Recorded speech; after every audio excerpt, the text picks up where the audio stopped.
தம்பி, என் வைத்தியத்துக்கு கட்டுப்படாத இந்த வியாதி நீ விரல வச்சதும் உடனே நின்று போச்சுதே.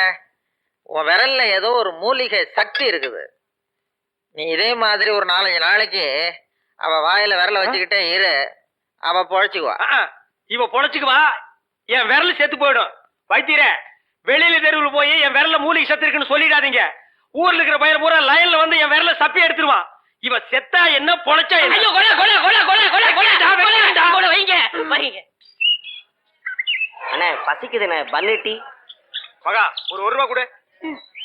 இந்தாங்கடா, ஒரு கப் டீ வாங்கி ஆளுக்கு பாதியா குடிச்சுங்க. அண்ணே பன்னு. இந்தா இதை தின்னு.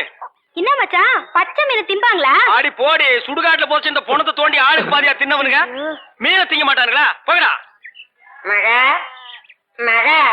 வாய மூடுறா, அண்டா ரேஞ்சுக்கு துறக்கிறான். மகா வேற மீன் இருக்கா? இருக்கு. உயிரோட இருக்கா? ஏன் பண்ண வைக்க போறியோ? யோ நான் சும்மா இருக்கியா?